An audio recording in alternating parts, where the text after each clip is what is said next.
demand is as job losses mount. This is the Retail Consortium saying, I think that 57,000 jobs have gone since in the year to June. Now, we all know with our own eyes there's a lot going on in the high street, but it really does make for a lot of change of employment, particularly employment of women and people with few skills. Certainly my own mother, when she was bringing me up, sometimes had a difficult time. It was actually jobs in those big departmental stores in Plymouth that actually kept everything together. And I'm sure that this will have a lot of resonance with the public at large. I'm also conscious that when the panel have done their bits, we've got the experts in the room, because you all go to high streets, or you actually may have given up on the high street, or you maybe have a different view from what you're hearing that's just as expert as where we are. But we are lucky because there is expertise here. Bob Blackman, the chairman of the Housing, Communities and Local Government Select Committee, was for many years a local councillor. He also served on the Greater London Authority. And was leader of a local authority. And I'm just going to labour something very hard for a second. In Whitehall and in Westminster, in the House of Commons and in the House of Lords, you often go to meetings where people are talking about things that have a direct relevance to communities and to local government and the services that get provided. And it's very odd when you feel, do you know, I think I'm the only person here who actually has a feel for this, because there's nobody else who's ever involved in local government. And this is very, very important to have more senior civil servants, more people in both houses of Westminster who have that intuitive feel. Very luckily, we've got a Prime Minister who was actually the mayor of a very big metropolitan authority, who himself has an intuitive feel for much of what we're talking about. We're very lucky to have Melanie Williams, the head of real estate and the head of hospitality for TWF, who brings a very practical sense of what's going on in the high street. And we also are lucky to have James Hamilton, the head of acquisitions at Costa. Costa is a real success on the high street. It's very important to remember not everything is awkward on the high street. There's some very successful businesses. And I'm going to own up now. I'm one of those people who does have an equity portfolio. I do have shares to keep forever. One of them is Whitbread, and Whitbread has done very nicely out of you, so thank you very much indeed. Welcome.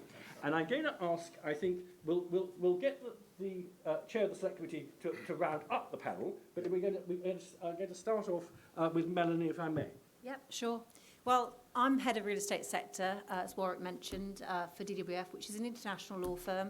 I am a real estate lawyer by background, so I act for local authorities, I act for developers, I act for funds and investors. I also act for occupiers like James, like Costa. So I hear from my clients regularly on all their issues and their challenges in terms of how they're going to deal with either their investment stock on the high street, and that could be shopping centre investment stock, or occupiers in terms of their rents and their legal terms, how they feel locked into long terms on leases, locked into upwards-only rent reviews with a fair degree of inflexibility, and we can see from all the various CVAs that have gone on how that can unfold when we've got this challenge of the high street at the moment. So really to break it down and to make it very easy to understand, I divide it into a number of things. It's all around the consumer. What do they want against what do they need? Because things have changed over the last 20 years. Consumers want certain things. They don't want necessarily to have to come into a physical space anymore because they have other options. So they don't need to do that. Their needs are now being met online. And that's something that we need to embrace and we need to work with, and therefore we need to repurpose our high streets to suit that. We can't stop that happening. That is the march of time. And then from that want versus need, we need to look at why. Why do we care? Why do we care about our high streets?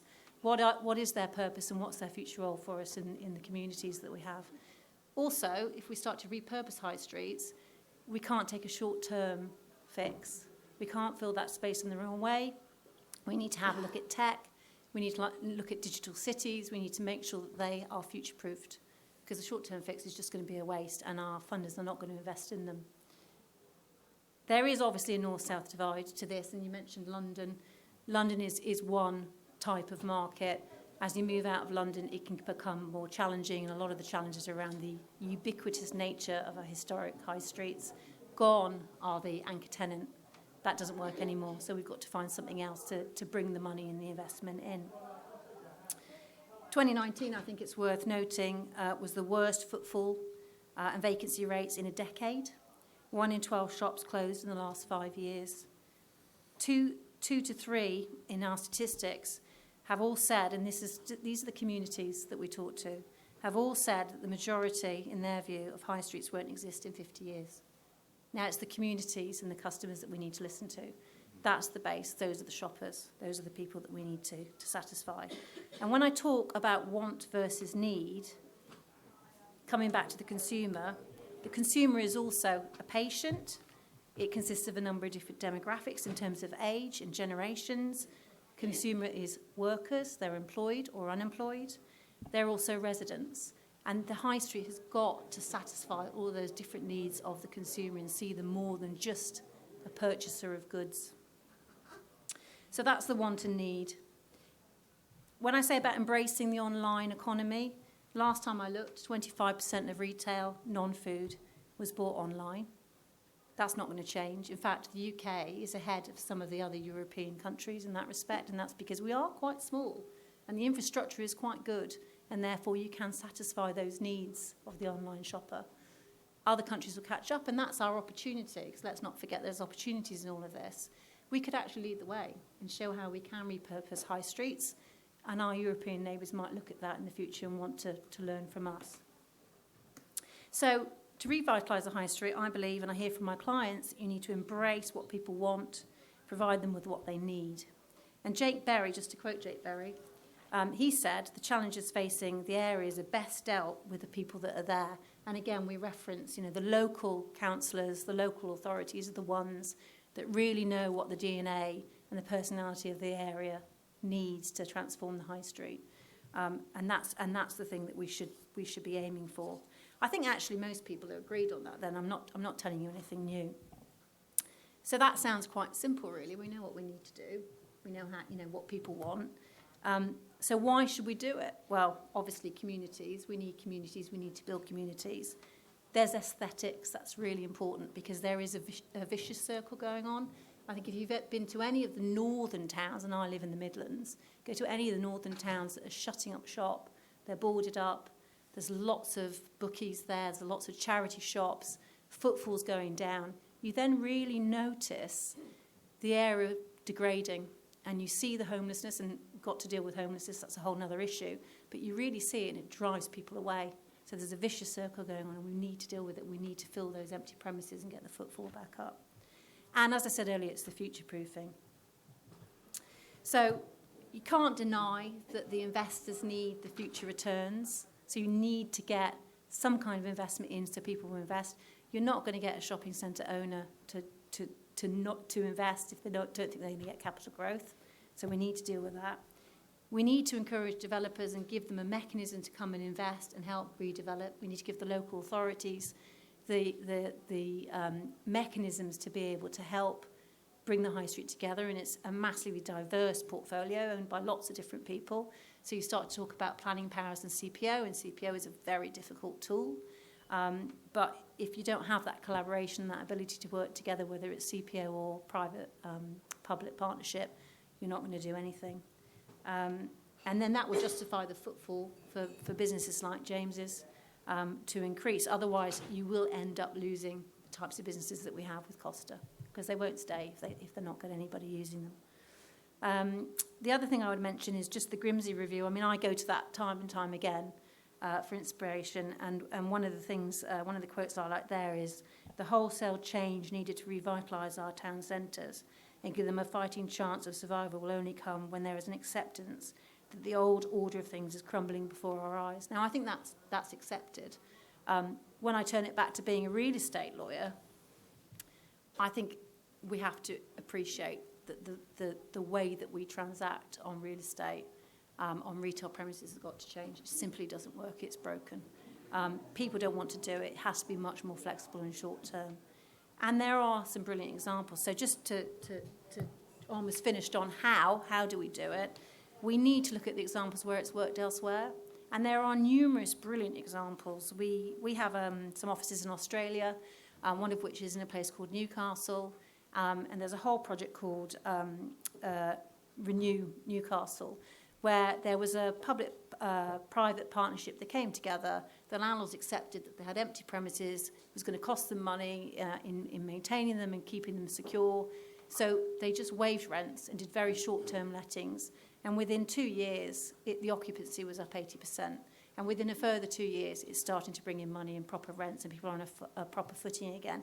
And then a year later, people are prepared to invest again. So you really have to start accepting and being a bit braver with the real estate on the high street. There are other examples. There's urban renewal models in Berlin that we can look to, in Amsterdam, Space in the UK, Gatfiller in New Zealand, and not to forget, more locally, Altrincham in Manchester, another great example. So really involve all the stakeholders. It's massively complicated, but they all need to be brought in, including the community groups, business improvement districts, and I'm a board member of one of those. All of those people have a voice and need to be brought in. And you need to tie that in with the planning system and CPO. And don't forget education, the NHS, and people who occupy offices, people like WeWork, embrace that change and that technology for those repurposing of those areas. And not to forget housing, because housing is an important part to make this a community and a vibrant area. Final group of people you could bring in is high net worth investors. So enterprise zones, yes, they help with rates, but actually they could do a hell of a lot more. We had the concept of business premises renovation allowance a few years back, which allowed high net worths to invest in real estate, to regenerate and bring employment. It could work for housing, it could work for retail, and then you're allowing somebody else, somebody with the money where they want to invest, to bring in. And all those people together, I think, would be a really interesting result for the high street. Lovely. Thank you very much indeed. Jane? Well, just firstly, Costa does believe in the high street, so we believe it has a future. We operate on a number of them, and I think with the right policies, intervention, investment, and the right proactive town planning, I think we believe the high street has got a future.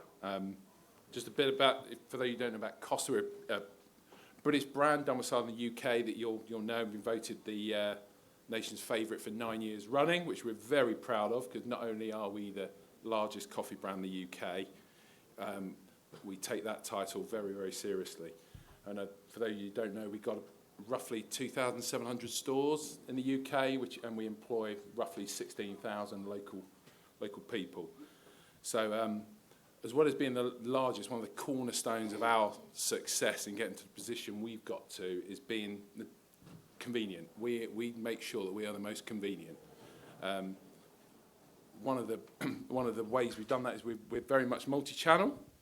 So you'll see us in all the high streets, but we've led the charge into all of the other channels to make sure you can get coffee where you need it, be it travel locations, retail parts, concessions, supermarkets, and that breadth of our estate has been a cornerstone for us. We continue to be represented on the majority of the UK high streets, and on last count, roughly about 790 high streets we're located on. So that's my job to make sure that, and I'm very proud of that as well. I think when you read the papers about retail, I mean, retail is contracting, it's structural change, as we know, but the great thing about Costa is we continue to be a net growth business in the UK. That follows about a decade, roughly as long as I've been there, so I take a bit of pride in that. But we've grown year after year for the last decade, and this year in the UK alone we'll open net about 120 stores. So the model's getting more challenging, but the stores have been core to the heritage of our business. Yes, there's you can buy coffee to use at home, but the stores are our heritage. From the first one opened in Vauxhall in the 1970s, and we just opened last week in Market Hill, Cambridge. So we continue to grow, but the trading is tough. It is getting tougher. Footfall, as we know, has been one of the real issues, especially in high streets.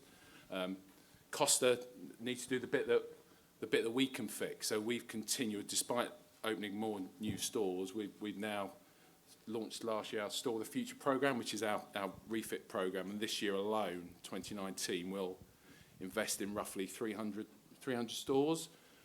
predominantly all on high streets and shopping centres, and we'll be spending over £27 million doing that, as well as the new space, because we've got to keep our stores relevant and right for our customers. So high streets do remain the heart of the communities. Costa's part of that, but we need a vibrant high street, both for us to trade, and we will help Costa. We take pride in the fact that we, being active on those high streets, we trade 7 days a week. We help drive footfall, but it's tough out there. So any policies that we can do or to drive investment on the high street, be it from very, very basic things, ease of car parking, transport interchanges,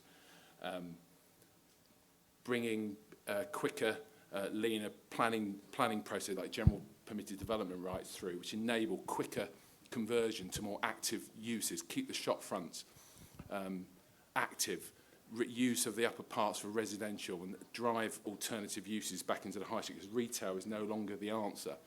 If you go back to when BHS and Littlewoods left the high street, that space was taken by other retailers, be it the pound shops or whoever it was. But there is now too much retail stock, so we've got to repurpose that space, and it's about making the high streets relevant and convenient for the customers with all those alternative uses, and hopefully Costa will continue to be part of that. Thank you very much. Well, Yes, well, thank you for that introduction. Leads neatly into what I was going to talk about. Just to correct one or two things, I'm not actually the chairman of the Housing Communities Local Government Select Committee. I think Clive Betts, who is the chairman, would be a bit twitchy if he's suddenly been deposed. It's been said now. yes, it's happened. However, I have served on the committee since I was elected in May 2010 on a continuous basis, and I'm effectively the deputy chairman of the committee. And equally, as what you said, I was leader of Brent Council in the early 1990s and served as a councillor in Brent for 24 years, and also in the London Assembly, where we did a lot of detailed reports. For those of you that don't know, our select committee did a very detailed inquiry into the future of the high streets earlier this year. We did a lot of field work in respect of that. We produced, I think, an excellent report. I would say that, wouldn't I? But actually, it's the way that we work on our select committee is by consensus. So there were no objections politically to our recommendations. The government have broadly welcomed the report, but as always with these things, there are some recommendations that we've made that the government has not yet carried out, unfortunately. But I think there are areas where I think we can make quite dramatic changes quite quickly to safeguard the future of our high streets. You'll be pleased to know I'm not going to go through all of the recommendations, so I mean, that's the good news. But one or two that I think are rather important, and I think, James, you touched on this, that actually high streets now are going to have to get more compact. They're going to have to be smaller, but more in where the community lives, so that people aren't going to travel vast distances. I mean, London is obviously exceptional. People are not going to travel large distances to go to high streets, but they will walk to high streets or do quick journeys if the high street is relevant to what they want. And I think it's understanding that what the offer is to the consumer. I mean, that's basic marketing really. But I do think that's quite important. And one of the things that we did was to go to Stockton and Darlington. And there, what did we discover? Marks and Spencer's closed down their shop. It was the biggest shop in the high street. Worse still, that no one would take the lease on, because it was a very expensive lease. The freeholders were foreign owned, basically. And they said, well, thank you very much. We've got a 250-year lease. You have to keep paying us. So if you can find someone to keep paying the rent, that's fine. Otherwise, you still have to keep paying. So Marks and Spencer's now are trying to get out of a lease that some bright spark signed, but it's actually hampering the high street, because then there's a huge blot, effectively. And that's typical of what's going on in many of our high streets up and down the country. I think the other thing that we haven't talked about thus far is actually getting more people to live close to the high street or even above shops. There's an awful lot of premises that have either been used for storage or converted into office space and so on.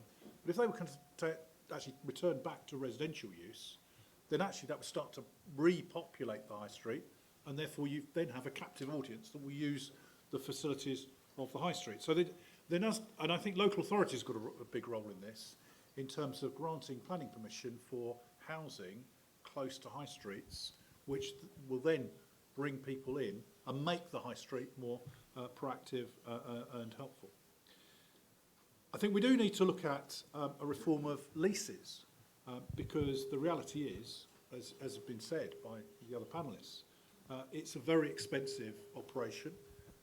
The return on investment is a bit flaky in many of these places, and so freeholders, I think, have got to be far more sensible about the length of lease and the cost that they're charging their tenants, because otherwise all they're going to end up with is empty shops. And if you've got an empty shop with no rent coming in, that is bad news for the high street. It's bad business for you as a freeholder. So I think that has to be looked at. Another aspect that we do have to look at, and this is one where there's a dichotomy involved, and that is a reform of business rates. Business rates are crippling a large number of shops, especially small shops, but even the larger ones. But then there's a dichotomy of the local authority needs the money. So if you start reducing the business rates, what happens to local funding of local authorities? So we do have to, I think, look at that and look at flexibility in terms of how business rates go. There's been lots of discussion, and this is where government ministers have got into discussions about reform of business rates. What should we do? Clearly, this is something that we have to look at. Philip Hammond, when he was Chancellor, was looking very detailed at having a sales tax rather than business rates. Therefore, taxing the online businesses as well as taxing the shops for their turnover, which I think makes sense. We also have to look at safety on the high streets. If the high street's full of street drinkers and people pushing drugs, people aren't going to go there. It's, not rocket science. So actually, the crime and safety issues have to be examined, and more effort has to be put into make the streets safer. As you know, the government has got a consultation at the moment on bidding for regeneration. I think it's 100 local authorities have been given £100,000 each to develop plans, and then that will come down to a bid, which will then lead to investment taking place across the UK, but we're particularly in England. So from that perspective, there is a start that the government is making in respect of this. I think that's very welcome. The only drawback is, of course, only a very select few will actually get the money, and everyone will have their expectations raised as a result of the process of developing these bids, and that's a real problem. I speak from bitter experience when we were bidding in the government in the 90s for the City Challenge funding. I was successful. We got for Brent, for Park Royal and Harlesden, we got Harlesden City Challenge and got £31 million in, which doesn't sound a lot now, but was a big sum of money in those days. So I think that the bidding process is good, but there are going to be a lot of disappointed people, I suspect. We haven't touched on planning powers of local authorities. I think planning is a big issue for them, and equally car parking. Everywhere we go, retailers always say, we need more car parking. We need more car parking. Many of the places I've been to actually doesn't need more car parking. It just needs to manage the car parking rather better and be sensible about short-term parking outside the front of shops where people can load their goods and then move off.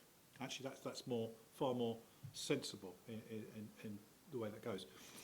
Another thing we saw in our visits was what we call incubation units. Where people come up with ideas about how they would like to become a retailer, but taking on the risk of a shop, a long lease and so on, very, very expensive and often fails. Far better for a local authority to say, okay, well, we'll set up in a shop, a large shop that maybe is unutilised or not utilised at all, to get retailers to come in and start their businesses in the hope they'll be successful and then move on to their own premises. I think that's a really good way of encouraging people to start work. And the final issue I just want to raise is the future of out-of-town shopping centres, because I've seen a lot of local authorities who complain about the fact their high street is falling apart, you know, no one goes there, and then they've granted planning permission for an out-of-town shopping centre where everyone goes and drives to, they can park free of charge, and they can do their shopping, and then never go anywhere near a high street. So we actually have to be sensible about this, because I think clearly out-of-town shopping centres have been good in general for retail, and they're good for consumers, but we have to recognise that there's a consequent knock-on effect on the high street. So a few points there, Warwick, and then happy to take questions or comments from people. Yeah, that's very helpful indeed. So it's over to the experts. So we're going to have lots of nice, quick, sparky questions. If you could just say who you are and where you're from, and there's a gentleman over there. Hi there, my name's Paul Haslam. I'm County Councillor North Yorkshire, and I'm also on Harrogate Borough Council. I have a couple of questions, but I'll give my first questions to, I'm sorry, I don't know, the gentleman from the Select Committee. First of all, I would disagree with you not taking London into account, because London is actually a series of villages, and I've just finished running a business that was very successful on the fact that it was a series of small villages. And I actually think you've got a lot to learn from that model.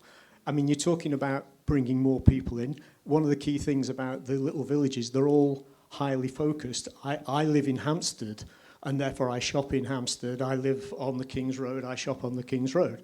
And so I think there's a lot to be learnt from that.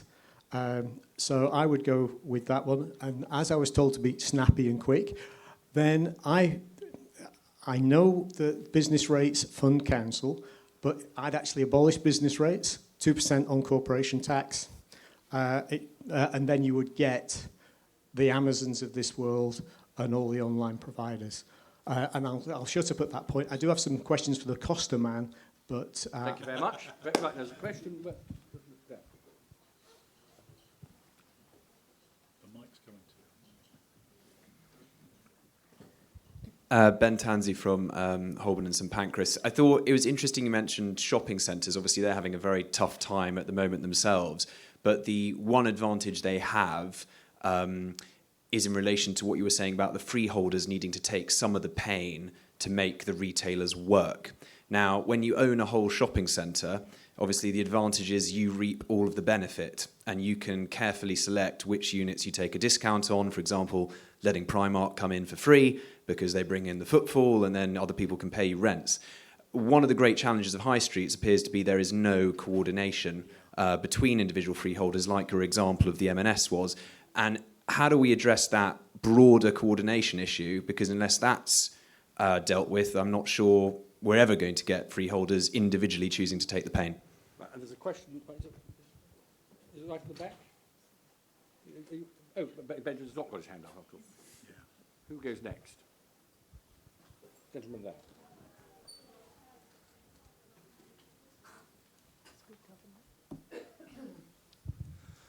Hello, I'm Guy Renner. I'm County Councillor in Northumberland. I'm just going to play devil's advocate here and say we're all Conservatives, we believe in the free market. Why not just let them fail? Very good. Right. James. Answering the question about the shopping centres specifically, it's about the balance. So there are room for shopping centres and the high. It's the proportionality of they offer a different occasion. They provide the space that some of the big retailers want, the free parking, etc. That doesn't necessarily mean an unhealthy high street. It's that balance of they can dovetail quite well together. It's where we've allowed certain developments to happen in certain regions, and to the detriment of the high street. But there are plenty of other examples where they work really well together. I mean, in Brent, you've got the Wembley Outlet Centre that works really well with local high streets. Lakeside, for example, over in Essex, Costa trades in there quite successful. We trade in Grays just down the road for Essex. So different shops, different occasions. But I think with all the points we made earlier about making high streets relevant and convenient, there's a role for both. They don't have to be. It's not one or the other. No. Yeah, I'm just interesting on the shopping centre point and who deals with that. I was just saying, actually the council could take a lease, because by the council taking the lease, you have a very good covenant. The council can then take control and deal with the diversification. If they want to do temporary lettings, they can. They can bring the footfall back. They have control. They know the local area. Equally, a council covenant enables funders to invest, and they will then, lend the money to on a council investment, a council lease, more than they would on unknown numerous tenants. So there's a real opportunity there, I think, for councils. Yeah, just I'll do all three. In terms of London and the network of villages, I absolutely agree with you. London is a network of villages, and that was my point about making the high street more compact, more local to where people are. So I agree with you. It is something that is a model that can be used right across the country. So I don't disagree with you on that at all. On freeholders, one of the things we recommended as a select committee is there should be a register of freeholders so that it's available. One of the problems is that often there's not one freeholder for the whole of the high street. There's a number of them, and many of them are overseas investors, and it's very difficult to trace them. So when you've got an issue with the freeholder, it's very difficult to find out who they are, because they're investing. I mean, they're investing, and I think that's absolutely right. Yes, and the gentleman in the back, yes, we are all free market conservatives, and the reality is that's why we're talking about saying that high streets need to evolve to sell their wares to the people that want them. So the nature of the high street flexes over periods of time. You get coffee shops, you get bars, you get restaurants, you get shops that sell goods, etc. But the key is that there's got to be a level playing field in a market to allow people to make money in business, which means, particularly with online retailers who are not paying their fair share towards the services that need to be provided locally. So yes, we could abolish business rates completely. That's fine. You've then got to have how you're going to replace that. Given that our policy as a Conservative Party is to reduce corporation tax, not put it up, that sort of would fall foul of that. But an online or a sales tax in that respect, or tax on revenue, would be a way of replacing the business rates. I'll just intervene on the question of aren't we all free marketeers? This cuts me to the quick very sharply, because I'm the head of economics here at Policy Exchange. I'm very alert to the fact that one of the biggest constraints on growth and evolution of the UK economy, and the biggest, if you like, practical blights on productivity that one can identify as a structural problem in the UK economy, is the planning system. And there's no doubt that the planning system often hinders the high street from evolving and getting business premises that actually take the shape of the current demands of retail premises. On the other hand, I am alert to the fact that the public cannot stand having a muck heap in their eyes, something that Melanie was referring to. We cannot allow whole chunks of the environment that people encounter to look like a right mess, because people get very upset by that, and it's very important for the social cohesion we have and for the economic success that goes with that we avoid it.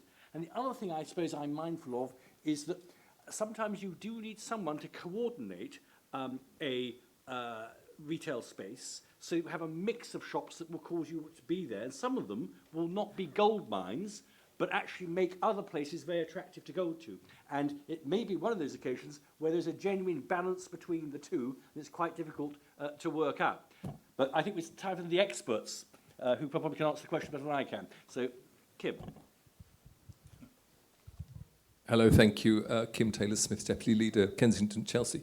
First of all, just going back on the point about the sales tax, I attended a fringe meeting yesterday, and somebody from Westminster Council said that if you take Bond Street, Oxford Street and Regent Street, together they pay 1.2 billion in council tax, 85% of which goes out of their borough.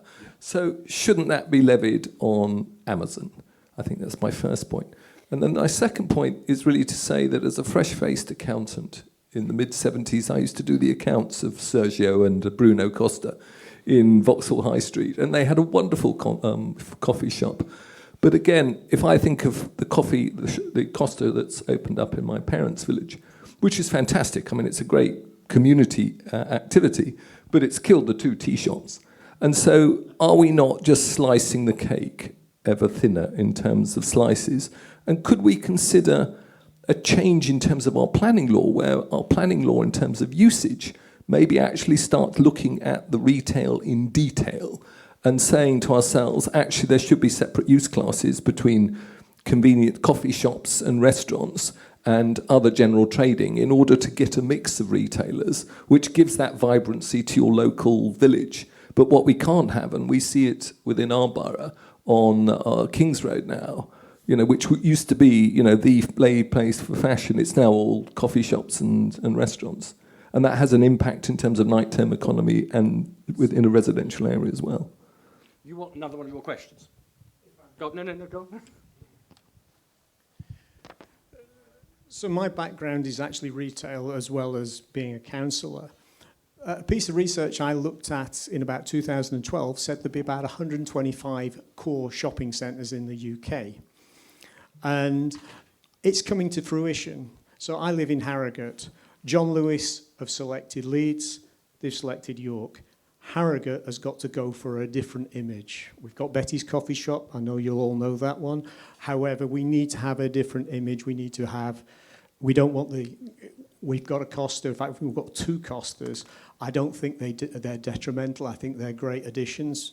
But the local tea shops have to compete. And I think one of the things that perhaps we should be considering, which goes back to your point on mix, if we know there's 125 key shopping centres that are all going to have the Primarks, the Marks and Spencers, etc., all the big ones, then we can map that out and we can say, well, what are all these other towns? We do a new designation, which is neighbourhood town, and we actually perhaps are proactive in the mix that we put in those towns. I think it's clearly right that we have to have an attractive mix. And I think there's another piece that comes around with environmental and climate change. I think we're going to start looking at local supply chains. So the food in Yorkshire perhaps ends up not via Hemel Hempstead, but actually in the shops Right, in now York. those are 2, I think, what are called in the trade very rich questions, and I think we should get the panel to actually come in there. Melanie. Well, I mean, you're completely right. I mean, if you look at Bicester as a shopping area, people go to Bicester, people can park, it's for free, but that means other towns locally, they just can't, there's no point in them providing those shopping experiences because it's provided better elsewhere. And the difficulty that I think we've had in the UK is that we have different authorities competing with other authorities and actually just trying to provide the same thing. They have to embrace the fact that they've each got their own personality. So there are examples. I can't remember which council it is, but I was at a local government event and he was saying they, they're the heart of the 60s. That's where the 60s started. And they are embracing the 60s and they're going to start repurposing their high street to talk about their heritage. And actually it's each individual area that has to embrace its heritage and have the personality. And then that goes back to the wants and needs. People have got to want to come. There's no point providing something that you think somebody might want and then finding out that they don't. You have to find out what the community wants and provide it. And then when you decide that certain high streets are just not going to work with a Next and a Marks and Spencers, then that's when you start bringing in the other services to make it a community area. And the chap over there was saying about why do we care? It's a free market, let it fail. We care because it's a community, and actually you can have education there, you can have old age healthcare there, you can have the services for people who are on lower incomes and unemployed, and you mix the whole thing together. You have build to rent there, you have temporary housing there, you then have the footfall, and then everyone's really together, and you combine that to make it a hub. Yeah, taking the point that you make about the 1.2 billion pounds, the problem is that the amount of money that is levied in London is almost obscene, and the fact that then gets redistributed elsewhere is obviously something that all Londoners get really upset by. But the reality is that what we should be looking at is to say, how as I keep coming back to, how do we rebalance the online position against people coming to high streets to shop, and the changing nature of the high street. You talked about changing the usage classes, one of the things that we faced constant calls to do is about betting shops in particular areas. Actually, what's happening is that that's being driven now by the market. Now we've taken out the position on the FOBTs, then the number of betting shops on the market or on the high street is reducing. So I think we have to be careful about how we interfere with high streets, because if we interfere too much, then we may just cramp the potential for development. In terms of 125 shopping centres and the supply chain, the interesting thing is if we do go to 125 shopping centres, people are going to have to travel a lot further to go to a high street or a shopping centre. That then leads to car parking issues, the sustainability of those shopping centres, which is why I think there does need to be much more localised shops which offer a range of services at a local level. But it's an economic argument, basically, how to achieve. And having been in Bangladesh just a week or so ago, and seen the garment manufacturers there, and seen what they do in producing garments in pretty horrible conditions, frankly, and then they sell them for next to nothing, and then we market them over here at immense markups, then actually the concept of the supply chain is at a local level is quite awkward, because how can anyone compete with the costing of importing goods from the developing world if we're going to manufacture or produce them at a local level? I mean, it's just not a competitive option. James, I bet you didn't expect to come here and meet one of the original auditors in the 1970s. Yeah. We obviously did good by them. But, touching back on the planning use and the flexibility in the planning law, I think the critical thing is permitted development rights has helped to a degree, but I mean, Costa were part of a government consultation on change in the A class, which is broadly the retail class. The flexibility to change and remove some of the admin barriers to ensure that there's no impediment to those retail users that are willing to open, trade and invest in high streets, that we remove those barriers and enable some of that redundant retail space to go back into active use should be encouraged. In terms of the point about local suppliers, for someone like Costa, what you won't know is we have a network of UK suppliers. Most of our cakes are made by a company called Bells of Lazenby in the Lake District. Most of our sandwiches are made by Samworths in Melton Mowbray. So, as well as employing the 16,000 people, the support network in the UK. Unfortunately, we can't grow the coffee beans here, but all of our other products, it's a really big UK-wide network. And there is always room. We always say this in those local high street. There's room for other brand tea shops, coffee shops, and successful ones thrive because the brands help drive footfall, but the others add diversity, and there's room for us all. Now, some more questions. I think there's a gentleman at the front. He'll come with the machine, or it's Sharon with the machine. Thank you, Warwick. Mike Payne from Halifax, Calderdale. It annoys me a bit when I hear people talk about sales tax, because I thought we already had a tax on sales, and that was called VAT. It also annoys me when people say that Amazon don't pay any tax. Whilst I wouldn't want to shop at Amazon, I think they probably do pay a lot of VAT, pay national insurance, business rates and the like. We're probably saying that they don't pay enough tax, or they avoid paying their share of corporation tax. But I think we've got to be much more specific and less sloppy in the way we refer to some of these terms. Part of Halifax, Calderdale, where I live, is in a decline, rather like the betting shop and charity shops that you mentioned. And I find it very different from when I visit my friends in Barnes, where it's one of the London villages. Just round the corner. Just right, yeah, that's right. But it's very, very affluent. And even the charity shops are affluent, and Mary Porters and things like this. And I think part of it is the amount of income per capita is a huge issue in that we do have failing high streets in communities that are probably failing as well. But in the north here, we also have Hebden Bridge and we have Ramsbottom, who are booking all the trends because they are places that you want to go to spend money and to spend time. But they don't have Primarks and they don't have Costas. But they have very interesting independents, and they're booking the trends because they're places that you want to go. And they employ a lot of things like that you've said about easy parking and things like this. So I think we do have to redress the balance in income between the south and the north. I know it's a long-term issue, but I think we've got to do more to deal with that. Gentleman there. Elliot Banks, Hampstead and Kilburn. My parents live in a small town in Lincolnshire called Stamford, and going broadly to what the gentleman from Harrogate Borough Council has said, Stamford was very successful in the 2008 crash. Massive on occupancy of you had huge amounts of sort of just charity shops. What they've managed to do, and I believe this is with the help of the local district council, is they've managed to steal business away from Peterborough by offering, which is a much larger centre. 20,000 people live in Stamford, 100,000 in Peterborough.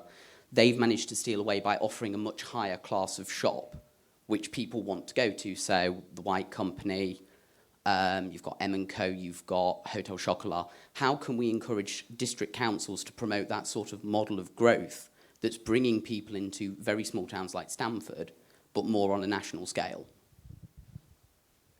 I'm going to actually ask the panel a question as part of this. Do we just want to have high streets that are all, quote, successful with fancy shops and expensive shops? I'm one of those people who actually quite likes going to Iceland, Poundland, Aldi and Lidl. And you want actually a mixture of stuff. You don't, I don't just want to have, German Street-esque shopping on my doorstep. I want a whole mix of the thing. Over to you. You give the answers. James, do you want to have a quick... Firstly, we quite like Halifax. We extended our shop there a couple of years ago. Trades really well and really nice town. But in answer to the question about the success of somewhere like Stamford versus Peterborough, I mean, Stamford, very nice historical city centre, quite remote as well. Whereas Peterborough, if you're very quick line into London, and as a proliferation of retail parks quite close to the town centre, and they've not been able to reinvest in the shopping centre there, which it'll come back. There's just too much retail stock in Peterborough. Stamford being quite a constrained town centre, has been able to keep. There's the demand for the retail, pedestrianised as well. Lovely place to be. Yeah, I just coming back on. I don't know Halifax that well. I've been there a couple of times, I think, but I don't know how it's doing. But I take what you say. I think there's a theme of some of the questions overall here, is that it's a local solution. It's we can't say one size fits all. Here is the model. You must do this, which is why I think the government is looking at this bidding process to actually encourage people to come forward and say, this is what we think will work for us. Which are out of that may come a series of models that could be transferable across the rest of England. But I do recognise that. Coming back on the Amazon issue, basically where we are with Amazon is they've got a massive warehouses on which they do pay business rates, it's true, but they don't have footfall on the high street, and so therefore the people that are competing with them on the high street are having to pay business rates, their rental and other overheads, such that it's a real squeeze on their ability then to pay. And therefore, Amazon are avoiding all those costs. But isn't that a kind of catalogue thing where, if you go to Harrods, you expect to pay a lot when you buy something because in a fancy shop in Knightsbridge. But if you actually get some catalogue through the letterbox and take something out of that, you expect to be a bit cheaper. I've always thought that the whole internet shopping is a sort of turbocharged, electrified version of getting the old catalogue you would have got from Chicago. Yeah. Why would you impose the same costs on someone just doing it through a different way? Well, one of the problems is that you get people, consumers, not unreasonable, who go to the high street, see the goods, and then order them from Amazon, on the basis that they want to see what they're seeing, but they can now do that. So that's one of the problems, I think, that's associated with this. People have mentioned the independents, and I think independent stores clearly are a tremendous advantage. Costa are obviously a brilliant brand, very successful, but there's no reason why independent shops shouldn't be successful. But they've got to analyse what their market is and who their customers can be. And I think taking your point, Warwick, do we want to see every high street the same? No. I mean, that's the whole point. If every high street's the same, it'd be very boring. You actually want high streets that are different and have different sort of offerings, different sort of fronts. I think one of the things that we could do, which we did back in the 1990s, is we gave grants to shops to be refurbished, the frontages of them, because when you do that, they look better, they're more attractive to customers, and actually you get more footfall as a result. Melanie.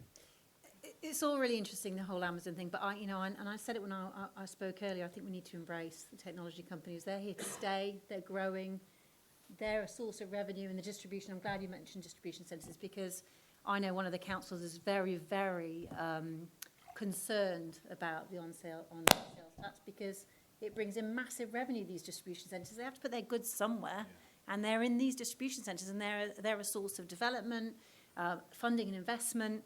They're part of the infrastructure of the country. They employ people. They're ahead in terms of technology. They're on our industrial estates. It's really, really important. So I think we need to embrace them.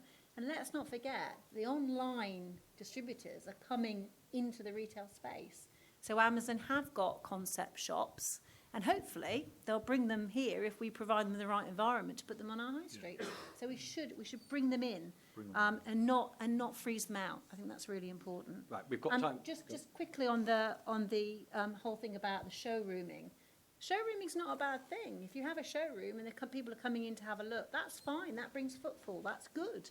As long as the occupiers and the retailers accept that it's not all about sales revenue in the shops. There's other things they get. They get the marketing, they get the branding, they get the storage and the distribution. They've just got to change their model in that respect. If you look at someone like bellwether of the English retailer, Next, who are probably the best example how they've integrated. They've got the best online delivery system. They see their stores as the more people that order online that pick up and sort of make it as convenient as possible, spend more in store, and they're shifting the balance of how much is spent from pure bricks and mortar, but it's still coming into store. So I think there are ways those successful can tackle it. It's just giving people more reasons to come to town centres, more reasons to visit, and then suddenly online could be part of that, because people have got to collect it, they've got to be in. Now, we're coming very much to the end of our time. If there's one final question, and I'd say a very quick question, and then your final punchlines before we get chucked out. So, there you go. No, you've got to have your machine. This is the speaking version of the Deaf Aid. Thank you. Right. Tom Bennett from Kensington and Chelsea. I was in Canterbury the other day, and the stores there have a certain... They must be conforming to a style guide, whereby the sort of even the big brands can't use their normal branding. They have to sort of fit in with the keeping of the town. It actually makes for a really nice high street. I was wondering if you think more councils should have the sort of powers or ability to do this, have a style guide for what the high street should look in, so the brands have to adapt to that, or if you think that's too much of an imposition on business and would actually be harmful. Thank you very much. I'm going to ask you to work back your final wish.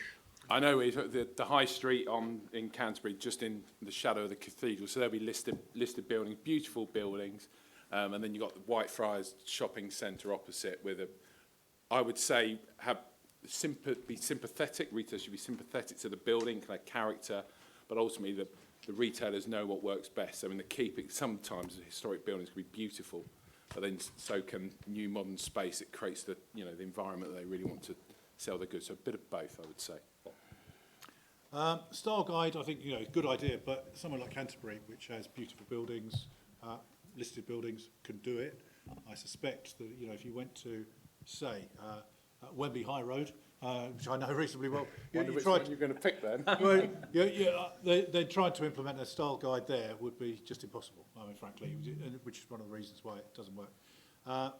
So my parting comment is that I think that high streets have got a great future, provided we can introduce flexibility and understand what the future of those high streets is, and that local authorities will be flexible about the approach they take to regenerate high streets.